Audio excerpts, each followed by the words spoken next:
We need to get rid of this guy because he is spawning demons everywhere. So one guy's managed to sort of attach himself to Grimer outside. We thought he was a raver. Come to find out he's a homeless guy. And what kept happening was these people that knew he were homeless kept coming over to him, kept chatting to him and he was going like he didn't know him.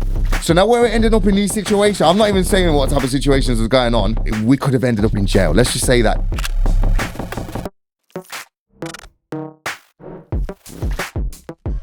Alright guys, welcome back to a Ravers Grad podcast. We'll give you all the info on the music scene. Today I'm joined by Weejii Man, our first MC, down at the studio. How are things? You good? I am good. Thank you. Good to hear. We just did your set. Yeah. That was mental. We had Logan D come down. I can't wait for you guys to see it. So I just want to start off by saying, how did you first get into the scene? So, do you know what? The way I wormed my way in, because it's a very hard scene to get into, yeah, and people that are in it will know this. The way I managed to get in was competitions. Entering competitions, just bare competitions. I'm plugging away like that, and that's how I eventually managed to came in at the lower level. Do you know? Yeah. So how would you describe your style of MCing? Energy. Big energy.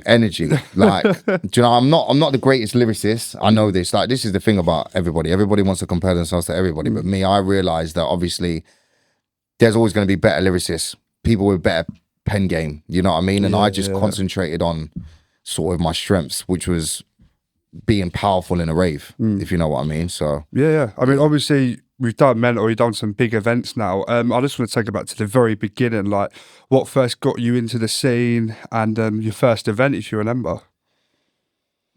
Obviously you mentioned the competitions. In my city, there were clubs that had like little rave nights on, and that was like me just feeling out. I never really came out of my city. There was a club called Canvas that Lorna will know about. Innit, Lorna? You get me? Like Canvas, Music Calf, loads of little venues, and I was getting just getting little shitty sets there. But that was like prepping me. And then when I really thought, come on, I entered Next Hype.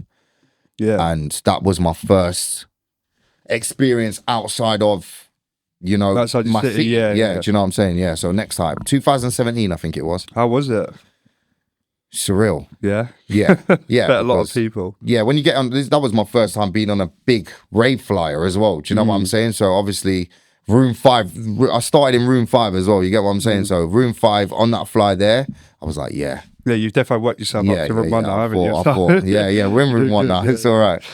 So was there any other like genres of drum and bass for you? Like, was there any genres you listened to apart from drum and bass? Or was it growing up? Yeah. I was completely musical in every aspect, if you know what I mean. I wasn't really, do you know what? I was brought up by my mom who listened to fucking, like, can I swear on here? Yeah. Listened to fucking pop music and reggae. Like, oh, wow, okay. So my mom was like into like, I don't know what, like fucking Boyzone and Westlife and fucking like Backstreet Boys and shit like that. So I was brought up through like this pop music, but on the other side, she was like listening to hard dancehall and reggae and shit like that. I had a weird like contrast of music. Yeah. Do you know what I'm saying? And when I got to about 10, 11, that's when I really started listening to hip hop and shit like that. Yeah. And then past that was grime. And when I got hold of grime, that was it. That was my main influence. That was it. Yeah. So, what artists so far have like made you the most gas you've been on with? So, like, you're on a set. You've just been announced with a DJ. Who's been your favourite so far to work with? Like, it's always going to be Vibes. I can't just pick one. Go on. We'll let you pick a few. Okay, so obviously TNA sets. Oh yeah. Yeah, 100%. Logan, obviously. Amplify, most definitely. When me and Ampy are on, I don't know, they're just something different. Like, he understands me, I understand him. Same with other people, but I don't know, me and him just got a different understanding when it comes to it. I know, I don't even have to look at him. And I know what's coming, and I know when it's gonna break, and I know when there's gonna be a switch, and I know, and the same with me. He ain't got, he knows when I'm gonna do certain things. He'll feed me. So with Ampy, definitely, I love doing it. But the most on that, gas, we've seen it in the set as well. Yeah, like, the most gas person to be on with. I don't know. Like, it's just pure laughs on the set. Probably the people I've just said, you know, to be fair. Like, I can't really take myself back to the moment it's happened because I'm gassed every weekend sometimes, you know what I mean? I'll see the set and I'll think, that's going to be live. It's at a certain venue or whatever. So, I'd say The most gas set I've ever been on, actually, I've just come back to me, was 2017, Germany, Dreamland, SAS, and TNA. And that was before I'd even been in the game for 5 minutes. Do you know what I'm saying? So that, and Stormin and Skibber were both alive then. So it was the proper SAS as well. Do you know what I'm saying? So yeah, that was probably the most gas I was, to be honest. Yeah, that was mad. That was mad. And I was shit then as well. I was fucking shit. I'm wounded. You know what I mean? I did it too early. But yeah, it was probably the most gassy set. Yeah, no, I bet. So what moment did you realise you was like, oh, this is something I can like keep pursuing, I can keep doing? I don't feel like I've made it at all. I still feel like I'm the same person when I started in 2017. I haven't got, there ain't been that turning point yet where I've gone, right, that's it now. Like, and I hope I don't get that, because that tends to make people complacent. Yeah. So yeah, but the when I realised that there's no turning back was winning the comps, I think. When I won the comps, because when you get, it's like a validation thing from X-Man.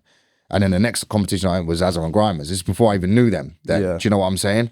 And when I won them two, and then I had a talk with Azza in the smokers area, I remember. And he was like, look, bro, he's like, you got potential, carry on. And I thought, you know what? All right, cool. And then sort of went from there. Yeah, I mean, that would make me gassed. It was a surreal conversation, you know what I mean? And me and him have been like best mates since then. Tight. This guy's watched me the whole way, so. No, it's a really nice story, that is. So obviously going on to your bars now, how does it feel to obviously some of the best bars in the game, I'd say? Obviously, Fuck the Popo, Die Like Drum and Bass, Suck Your Mum. Where did all that come from? Did it just come from your head, just randomly once? All right, so the Fuck the Popo one, that was just added on to the Oh No No No. Weejii never got love for the Popo, and I could tell you exactly where I wrote that bar. I'm going to say this, don't care if you judge me, yeah? I was absolutely, it was like 3 days in on the sesh. I remember lying on my mate's floor, niffed out my drinking, like sunlight was out, and they had a tune on repeat. You know, one of them just playing like that, and I was going, oh, no, Weejii never got love for the Popo, and I just kept doing it. And for some reason, I just sort of adapted that bar in my head. And then one day I was in a rave, and I'd done that bit, and I was like, fuck the police, straight after it, and then it sort of just locked in, and I was like, right, okay, we've got one.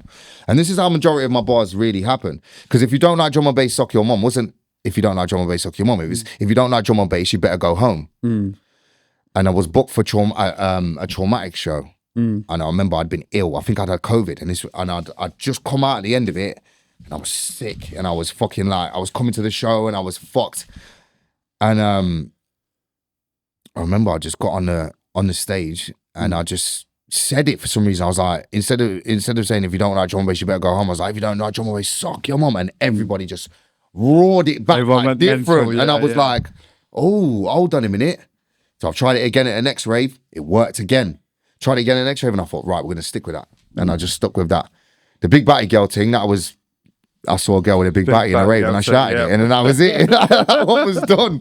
Like, so they're just improv. It just flows to you. Yeah, just little improv, little things, and I just go with them. Yeah, I mean, keep doing it because it's fucking working. Yeah, when it comes to my head, it's just in the moment. If I can, and they're relatable. Do you know what I mean? So I think that's why people like them. So yeah, I see you're a believer of good things come at the right times in your career. Could you give me like an example of that? Yeah, I can actually. Yeah, I've only just been signed by an agency now, and I'm. What agency is it? Urban. Yeah. Oh, wow. So Urban just took me on, and this happened 2 months ago. 2 months ago, something like that. But obviously, I've wanted an agency since the beginning. Yeah. And I'm like, why aren't these agents getting me? Why am I not getting taken on by agent? Why am I not this, that, and the other? Blah, blah, blah. And I feel like getting the agent now at this point in time, after wanting it for so long, has done me better because I've built my portfolio. So now it's easier for them to sell me. So that for me was right point, right time. Do you know what I mean? So that's definitely one thing. Yeah, 100%. I'd say. So obviously you've done loads of sets at loads of different venues. Have you got like a favourite venue or like a favourite city you like to play in? Yeah, Birmingham. Birmingham, It used to be Bristol. Bristol, you're slacking. I'm sorry, yeah. Bristol used to be the capital. When Blue Mountain was still there and Lakota was still doing its thing, because Lakota is still there, but they're not doing it how they used to do it. That was the hub for like D&B.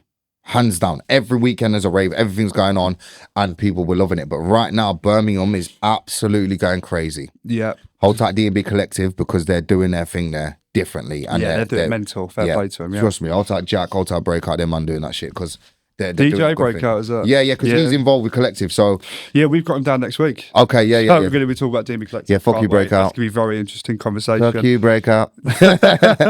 So looking back at your career so far, is there anything like you change, or are you just happy with how it flowed? No, I'm Come good at with the right way it's time? gone. Yeah, I'm Yeah, good with the yeah. way it's gone now because I understand. I wanted it sooner, but I realised that it's benefiting me more now than then. Do you know what I'm saying? So what was the question? Looking back, is there anything you change just about your career? I changed my mentality. Mentality, yeah? Definitely. Why is that?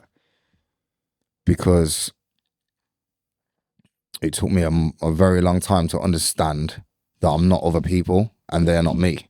Yeah. So you spend most of your musical career watching somebody else's incline and thinking, what are they doing and why ain't mine going like that? Yeah, you compare And oh man, because you're so hungry and you want it, you almost become a hater. Do you know what I mean? Like I've said to myself so many times, you're a fucking hater, you are. You know what I'm saying? But it ain't. It's the hunger. Do you know what I'm saying? But I felt like in the beginning I was watching too much.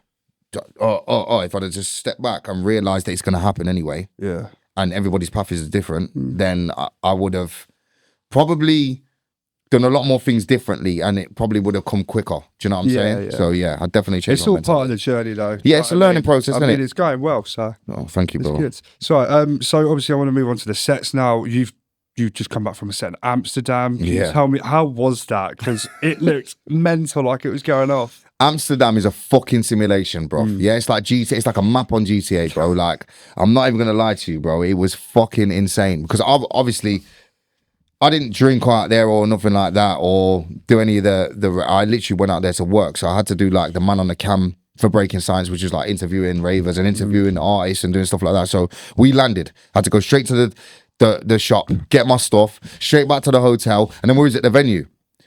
Then you come back at 4 o'clock in the morning. We're at the artist hotel, so everybody's outside the artist hotel, drinking, smoking. There's bare like cartoon characters popping off and causing situations. So, and then by the time it's 7 o'clock, 8 o'clock, I'm going to bed, and because I'm in a different country, I can't sleep. So I'm awake in 3 hours, go get some breakfast. You go outside to smoke a zoo, everyone's outside still going. So like it just turned into one, like, I swear, in 4 hours, 4 days, I must have had 12 hours sleep. Proper Maximum. simulation. Bro, these people, bro. Yeah. So one guy's managed to sort of attach himself to Grimer outside. We thought he was a raver. Okay. Come to find out, we thought he was just from Austria or something like that, because he was chilling with this Austrian guy. We thought he's a raver from Austria. Come to find out he's a homeless guy. He didn't look like I'm telling you, bro, listen, the guy did not look like, he did not look like a homeless guy. And what kept happening was these people that knew he were homeless kept coming over to him, kept chatting to him and that, and he was going like he didn't know him. So now we're ending up in these situations. I'm not even saying what type of situations was going on. Yeah. Bro, like we could have ended up in jail. Let's just say that, yeah. And this guy stuck with us the whole time. It got to the point where I went to Grandma, I said, listen, bro, we need to get rid of this guy because he is spawning demons everywhere, bro. And we had to just axe him off and get rid of him because, but it was mad. It was fucking mad. Yeah, Mad. I was watching your Snapchat story throughout the whole thing, and it looked very funny. Yeah, what mate, it was mad. So... Bro, we've gone to this. I'm not saying I've ended up in a peep show. Right, it's damn. Don't worry about it. Ended up in a peep show. Right. What they don't tell you is these girls in the middle on the bed doing what they're doing, right? But there's 20 windows around the thing. Like, now 20? I thought, there's 20 windows around there. You put your fucking money in the thing, you go in. Now I'm in there with 2 people and we're watching the thing, right? Bro, when the shutters come up, we've all just come off the boat party. When the shutters have come up, there's ravers in the fucking windows. No. Pointing at man like that, like looking at, I'm like, oh, look, it's Weejii, man. Nah, I'm stuck in this thing, locked, and these ravers are pointing through the windows at man. They were lucky couldn't get their phones out and catch me in there, but everyone knows now anyway. They're fucking, I'm saying. Well, yeah, it was mad. It was mad. Also, 25 years Logan D as well. Yeah. How was that at E1? Fucking mad. What, the one that's just gone? Yeah, the one that's just gone. Yeah, it was rocking, bro. Even at one point, I turned around and looked. It felt old school. This is the thing, like, when I go to the raves, I'm looking for that old school feel, you know, that energy and everything. And the thing I like about that is the whole room's rammed. Then when I turn around and look behind the DJ, but some people don't like this, but it's all about, I feel like it's rammed behind the DJ box. It's rammed in the VIP. Like everyone's going off. And you look around, this is when you know it's going off. When you look around and all the artists are skanking out. Yeah. So you got man that don't really, I'm not going to say no names and out them, but man that don't really usually party and do it. They're all in the back having it. And then that's when you know it's really going how it's supposed to be going. Do you know what I'm saying? So yeah, it was live. Absolutely live. Energy. Same thing in Damn. Same thing at Breaking, like energy always. Yeah, I bet. I mean, there's some mental sets to be on. Do you know what I mean? Yeah, it's crazy. Events like that. It's It was sick. crazy. So what's next for you? Have you got like any releases, any events coming up? I've got loads of releases. The thing about me is this: I will record 100 tunes, You will. I And see it on then- the Instagram when you're posting and them. then I'm like, I will just leave them over there and not do anything with them. And I don't know why. It's a sickness. Do you know what I feel like? I feel like music ain't really appreciated as much as it should be right now. And my mind keeps telling me, don't waste that tune. Don't waste that tune. Because I've got loads of sick collabs like ready. And I'm like, don't waste it. Don't do it. Don't do it. Don't do it. Just carry on doing these Insta freestyles and these reels because it seems to be what everybody wants at the minute. Everyone's attention span's so low. And that's not anybody's fault. That's just what we're programmed to do right now. So I'm just sitting on tunes. I've got a few. I have got a few. There's, I don't even know if I'm allowed to say. I don't even know if I'm allowed to say a couple of them. But there is big ones with big people ready. Do you know what I'm saying? I'm not slacking, I promise. No, Yeah. hopefully we can see some soon. I mean, like you're saying, the freestyle clips are going off at the minute. I mean, you've been doing them. Evil's been doing them. The Shellings, I've been seeing him do. They are proper going off. Yo, Evil's smashing it because you know what? This is the thing about it. Big up Evil because what he's doing is he's tapping into a whole new market of people at the minute with Boo going where he's going to America, going here, going there, he's all over the world. So what he's doing is trying to educate people because we're getting all this fuck MC bullshit at the minute, right? Yeah. So he's trying to really bring the culture back with it. Even me and X was talking about this out in Damn. Everyone's starting to really clock on and start to really try and do something about it, which is a good thing. So bring the hype back for the MCs. Yeah, 100%. So have you got like a favourite release which you've done so far? I hate all my music. You hate all of it? Yeah. Why? I don't know. It just... What- I've got one, but it's unreleased. Which is probably my favourite. As soon as I put a tune out, cringes me out. Really? Yeah. So what, did you get like the hype just before you're about to release it and then it dies down? I get the hype when I've just done it. Okay. Then when after that's gone, that like, I've done it and it's all come out and I've heard it 150,000 times and it's gone here and it's gone to distributors, it's gone and it's spoiled, like the tune's spoiled for me. Then it'll go out and I think, all right, cool, next one. No, so it's because you're playing it so much. Is that what it is? And then you're like, let's just definitely. move on to the next one, man. I cringe myself out as well sometimes because I think, I could do better. But you know what? That's just my mentality. Do you know what I'm saying? Like, I always want to do better. I want to do more. Do you know what I mean? So I'll be like, yeah, that's not good enough.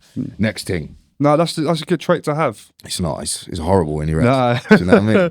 You got to be critical, but not too critical. That's the problem. Definitely. So what's one thing you can name me which you love about performing at raves? Is it the crowd? Is it the people you meet? Yeah, it's the crowd. Like, there is no drug on this earth, and I've done a few, right, that can take you as fucking high as that can. When you shout it out, and then they give it you back, like, I ring sometimes. Like, people understand it. Like, you get this ring through your body, and it literally lifts you like, on a different level. That's all I want, that adrenaline hit. I'm a junkie, like basically. That's what we are. We're all junkies, mate. Like when that DJ drops that tune and the crowd go, and it rips through. That's what that's our drug. That's our payment. Do you name me a venue where that's happened? Yeah, Invasion. Invasion. Yeah, D&B. That Invasion thing this year. That was mad. And you know when I listened to the set back, I was fucking awful. I didn't even let the set out. I didn't let it go out because it was really that bad. But when I was there at the time, it was the best thing that ever happened. Just enjoying it too much. Yeah, it was. So who would you say is smashing it the most in the scene right now? Is there like any upcomers you want to shout out?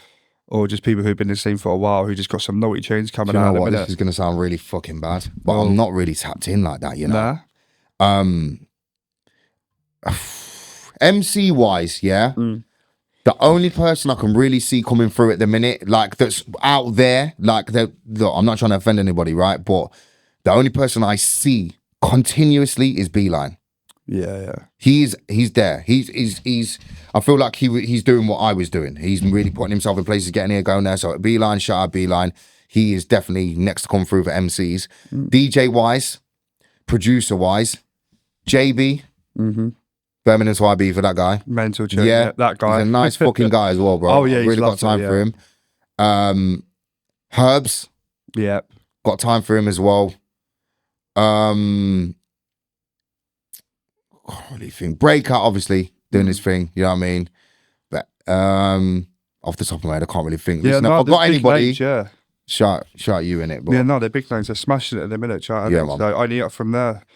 So was there any other music genres you started on? So like when you were MCing? Or was Yeah, grime. It was grime. Yeah, it was grime, 100%. Yeah, living the life I was living, and that time era and scale, grime was life.